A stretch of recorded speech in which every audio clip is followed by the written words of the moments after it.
বৈষম্য বিরোধী ছাত্র আন্দোলনে শহীদ ও আহতদের স্মরণে বাংলাদেশ ডেন্টাল হেলথ সোসাইটির উদ্যোগে আয়োজন করা হয় এই আলোচনা সভার। 2 জানুয়ারি সকালে রাজধানীর আইডিবি ভবনে আয়োজিত আলোচনা সভায় প্রধান অতিথি ছিলেন গণ অধিকার পরিষদের সভাপতি নুরুল হক নূর সহ ডেন্টাল হেলথ সোসাইটির কেন্দ্রীয় নেতারা। অনুষ্ঠানের শুরুতে ছাত্র আন্দোলনে শহীদদের শ্রদ্ধার সাথে স্মরণ করা হয়। এরপর ডিপ্লোমা ডেন্টিস্টরা তাদের বিভিন্ন দাবি দেওয়ার কথা তুলে ধরে বলেন, ডেন্টিস্ট্রিতে ডিপ্লোমা সনদধারীগণ অবহেলিত, বঞ্চিত এবং শ্রেণী বৈষম্যের শিকার। তাই দেশের প্রত্যন্ত অঞ্চলে কম খরচে দন্ত চিকিৎসা সেবা পৌঁছে দিতে দ্রুত রেজিস্ট্রেশনের দাবি জানান বক্তারা।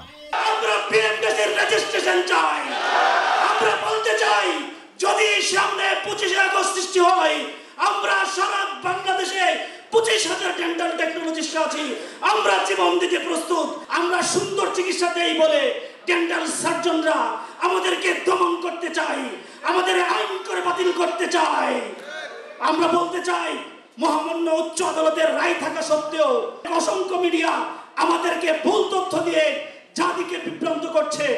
তারা বলেন, 4 বছরের ডিপ্লোমা ও বিএসসি করেও ষড়যন্ত্রের শিকার হয়ে 25,000 ডিপ্লোমাধারী বিএমডিসির রেজিস্ট্রেশন থেকে বঞ্চিত। তাই তাদের ন্যায্য অধিকারের জন্য রাজপথে জীবন দিতেও প্রস্তুত বলে জানান বক্তারা। আমাদের একটাই মুখ্যমন্ত্রী কি সারা বাংলাদেশের সকল ডিপ্লোমা মেডিকেল ডেন্টালদের একটাই দাবি, প্রাইভেট প্র্যাকটিস রেজিস্ট্রেশন, এবং সেই দাবি আদায়ে আপনাদের সবাইকে ঐক্যবদ্ধ থাকতে হবে। আমি নুরুল হক নূর ভাইকে অনুরোধ করব, স্বাস্থ্য অধিদপ্তর এবং স্বাস্থ্য খাতের যে দায়িত্বে আছে উপদেষ্টাগণ তার সঙ্গে আলাপ করবেন এবং আমাদের এই সমস্যাগুলো সমাধানের জন্য আপনি একটু চেষ্টা করবেন, কারণ আমরা হচ্ছে অভিভাবকহীন, আমাদের দিকে একটু তাকাবেন। অনুষ্ঠানের প্রধান অতিথি গণ অধিকার পরিষদের সভাপতি ভিপি নূর স্মরণ করেন ছাত্র আন্দোলনে শহীদদের।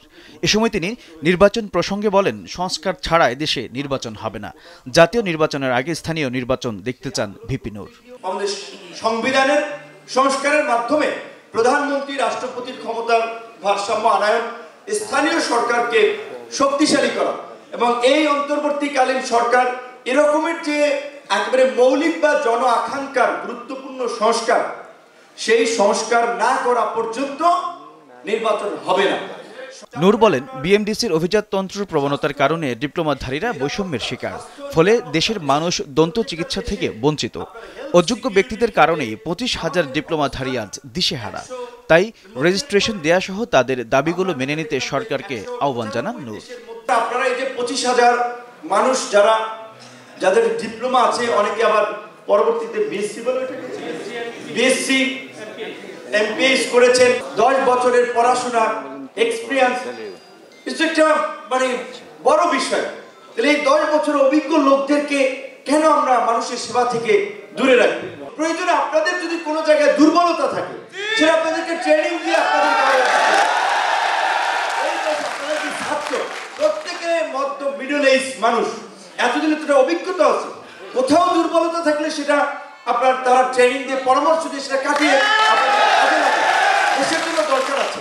তো আমরা আপনাদের প্রতি দাবির প্রতি সংহতি জানাই, সমর্থন জানাই। আমার জায়গা থেকে আমি বাংলাদেশ ডেন্টাল হেলথ সোসাইটির সভাপতি মোহাম্মদ হারুনুর রশিদ আওরঙ্গের সভাপতিত্বে ও মহাসচিব মোহাম্মদ খালিদ মুসান্নার সঞ্চালনায় অনুষ্ঠানে উপস্থিত ছিলেন প্রকৌশলী কাজী সাখাওয়াত হোসেন, বাংলাদেশ ডেন্টাল পরিষদের সভাপতি মোহাম্মদ মোশাররফ হোসেন মোল্লা সহ আরও অনেকে।